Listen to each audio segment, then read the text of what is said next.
네, 이번에는 일본 아베 총리가 직접 나서 레이더 문제를 거론했습니다. 우리 국방부가 아니라고 해도 사격 레이더를 발사했다 이렇게 거듭 주장을 했는데요. 국방부가 이례적으로 사과를 요구하면서 공세적 대응에 나섰습니다. 새해 들어서도 이 레이더를 둘러싼 한일 간 공방 계속되고 있는데요. 일본의 의도와 우리의 대응 방향 좀 짚어보겠습니다. 취재기자 연결하겠습니다. 김세호 기자. 네, 국방부입니다. 예, 일본에 대한 우리 측의 대응부터 좀 구체적으로 먼저 설명을 듣죠. 네, 우선 아베 신조 일본 총리가 지난 1일 아사히 TV와 인터뷰를 했는데요. 아베 총리는 한국 해군이 사격 레이더를 일본 초계기에 비춘 것은 매우 위험한 행위로 한국이 재발 방지책을 확실히 해주기를 바란다고 말했습니다. 사격 레이더를 발사하지 않았다는 우리의 해명에도 계속 같은 주장을 펼친 겁니다. 이에 대해 우리 국방부가 다시 입장을 밝혔는데요. 국방부는 한일 국방 당국 간 사실 확인을 위해 실무 협의를 계속하자는 합의를 해놓고도 아베 총리까지 TV 인터뷰에 나서 일방적 주장을 되풀이하고 있는 데 대해 깊은 유감을 표명한다고 밝혔습니다.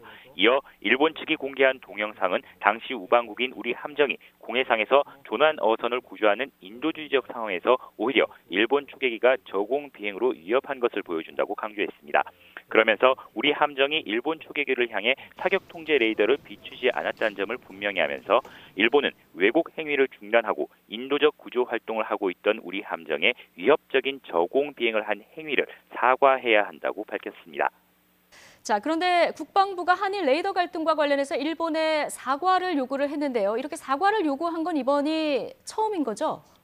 네, 그렇습니다. 국방부는 그동안 비교적 신중한 대응을 이어왔습니다. 일본이 동영상을 공개한 직후에도 일본이 저공 위협 비행을 했다면서도 유감 표명을 하는 정도에 그쳤습니다. 특히 일본 측의 유감스러운 행태에도 한일 국방 협력 관계를 미래지향적으로 발전시켜 나가야 한다는 입장에는 변함이 없다고도 강조해왔습니다. 그런데 아베 총리의 지난 1일 아사히 TV 인터뷰가 있고 난 이튿날인 어제 국방부는 기자단에게 오후 늦게 공식 입장을 배포하며 일본 측의 위협 비행에 처음으로 사과를 요구하면서 공세적 대응에 나섰습니다. 네. 자, 일본이 영어 자막을 넣은 동영상을 유포하면서 국제적인 여론전까지 하고 있는데 여기에 대한 별도 대응도 진행합니까? 네, 일본이 지난달 공개한 초계기 동영상 화면에 별도의 영어 자막을 입혀 유튜브에 올린 데 대해 국방부는 반박 영상을 만들고 있다고 밝혔습니다.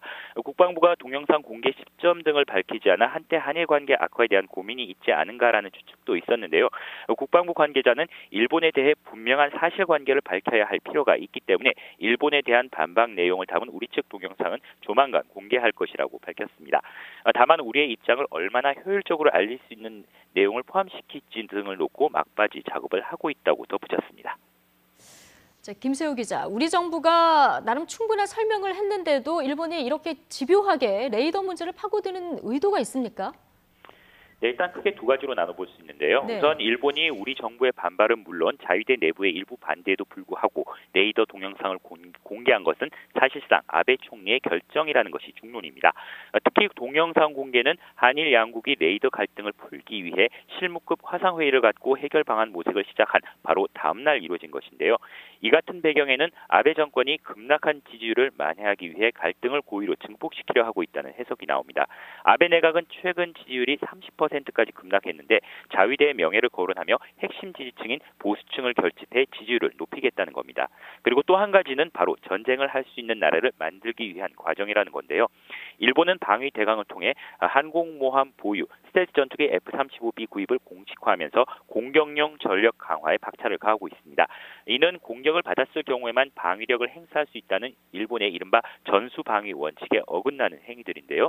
이번 한일 간 레이더 갈등을 통해 북한과 중국, 러시아는 물론 우방국인 한국조차 잠재적 안보 위협이 될 수 있다는 점을 부각시켜 일본이 제대로 된 군대를 갖춰야 한다는 명분을 쌓기 위한 과정이라는 분석이 나옵니다. 지금까지 국방부에서 전해드렸습니다.